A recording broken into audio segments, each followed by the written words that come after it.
Democracy doesn't stop during a crisis, and members of parliament have had to adapt how they work. A limited number of MPs will hold an in-person sitting once a week on Wednesdays, and for the first time in Canadian history, there will be virtual meetings of parliament on Tuesdays and Thursdays.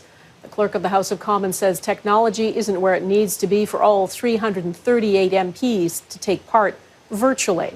And in the UK, MPs have had to adapt too. Our Europe Bureau Chief Crystal Goomansingh explains how the British Parliament has evolved how it does business. Order! Order. A familiar call out in uncharted territory. The pandemic forcing the UK House of Commons to embrace a radical shift. The chamber limited to 50 with an additional 120 MPs participating virtually. The member for Cardiff West with his supplementary question. Kevin Brennan. There were a few kinks. I don't know if I caught any more of that than you did. Altering the course after 700 years comes with challenges. It is temporary. That is part of the point of this. This is whilst this crisis lasts. Canadian politicians agree to meet weekly in person with 2 additional virtual gatherings. We really are caught in a totally unprecedented position. David Smith has spent his life studying and writing about parliamentary procedure. He says people must be able to see and hear politicians pitch and defend their positions, especially now. If you can limit it now, why couldn't you limit it when the pandemic's gone? Of course, nothing is happening without technology. Eyebrows were raised when the UK announced it was using Zoom, which has had instances of uninvited attendees disrupting meetings. This is a public meeting. This is something that's usually broadcast around the world.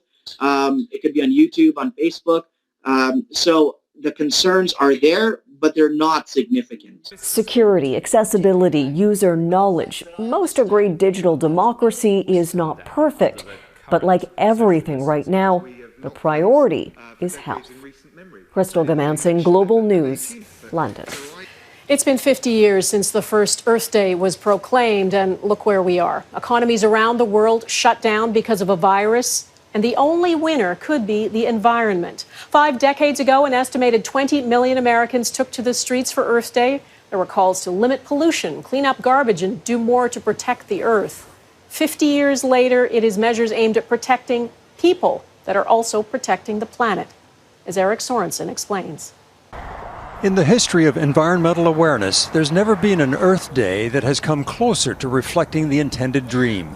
A day of cleaner air and simpler pursuits. Roads not choked with traffic, the air not filled with as much noise. In Paris, tourists once took the haze for granted. Now they can't be there to see the surreal postcard that is today's Eiffel Tower. In China, the Great Wall, its magnificence now under clearer skies. But it has all come from a terrible scourge. Chinese who wore masks for smog now wear them for the virus. COVID-19 has exacted a devastating human and economic toll. But on a day set out to consider the future of the Earth, the UN Secretary General says recovery and investment should be clean and green. We must act decisively to protect our planet from both the coronavirus and the existential threat of climate disruption. The pandemic shows that when humans change behavior en masse, it makes a difference. Satellite pictures show the dramatic reduction in pollution in China this year, with 500 million people under lockdown. A similar reduction in pollution in the industrial belt of northern Italy. The World Economic Forum says overall there has been an increase in air quality around the world. But clearing the skies temporarily won't solve the climate crisis. Experts say climate is a longer-term and greater threat than the virus. The impact on economy and human well-being is going to be much higher than this COVID crisis has ever had. Wake up, honey. A new campaign builds on the theme that our house, the Earth, is on fire, and we are ignoring it. Have a good day. Some say the changes brought on by the virus should help us reimagine the future. This has been such a traumatic thing for the world that if we don't come out of it changed or better, then it's been a tremendous wasted opportunity. Milan, Italy, hit hard by COVID-19, sees its future in the clearing skies, planning to transform major streets to reduce cars and increase bikes and pedestrians, a small step in the search for something good to come out of the pandemic. Eric Sorensen, Global News, Toronto.